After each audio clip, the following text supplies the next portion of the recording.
obtained illegally. You say that, Donna. Kelly. You say that you play straight up, but I have to ask you because you were accused of receiving a debate question before a CNN town hall where they partnered with TV1, and that you had this question on March 12th, that verbatim was provided by Roland Martin to CNN the next day.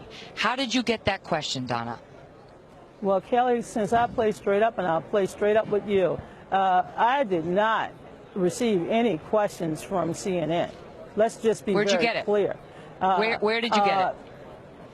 First of all, what information are you providing to me that will allow me to see what you're talking about?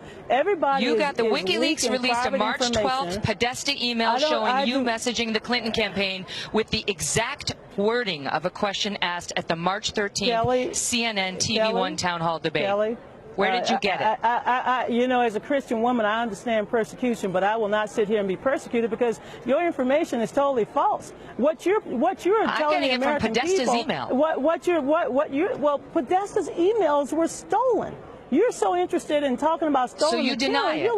You're like a thief that want to bring into the night the things that you found that was in the gutter. I'm not. Let me just tell you what I said from day one. CNN's Jake Tapper came out and said this was unethical. Somebody was unethically helping the Clinton campaign. He said, "I love Donna Brazile, but this is very, very upsetting." And my understanding is that CNN the email to Donna Brazile, this is Jake Tapper. My understanding is that the email to Donna Brazile came from either Roland Martin or someone around Roland Martin. He said, "This is very upsetting and very troubling." That's your own colleague at CNN. It's not Megyn Kelly. Who gave you that question?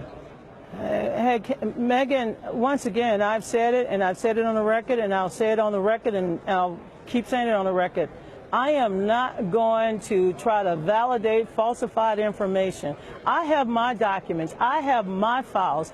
Thank God I have not had my personal emails ripped off from me and stolen and given to some criminals to come back altered.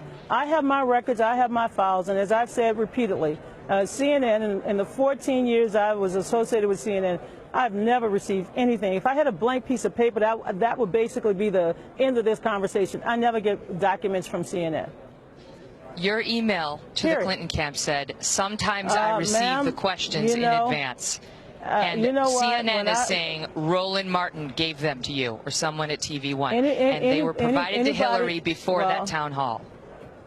Well, anybody who knows me, and there are a number of your colleagues as well, they know me very well. I know how I play it. I know what I do before every debate. I know what I do before every show, even this show. I do my homework. I communicate. I talk. But I can just once again let you know that as far as I know, that CNN has never provided me with questions. Absolutely, ever, nada. Well, when you said from time to time I get the questions in advance, what were you referring to? Because in that email you offered the exact question that one of the moderators, Roland Martin, then proposed the next day. So my reference back to you, ma'am, with all respect, and I respect you greatly. And I respect you too. The validity of those emails, if I can only tell you one thing, because as you know, this whole episode is under criminal investigation, but I could just tell you one thing. A lot of those emails, I would not give them the time of the day. I've seen so many doctored emails. I've seen things that come from me at 2 in the morning that I don't even send. There are several email addresses that I once used, and I'm just sorry that we have. This has not been verified. This is nobody will. This is under investigation. And let me just tell you something. If there's anything that I have, I will share. I don't have a. I got to run because we got another guest waiting.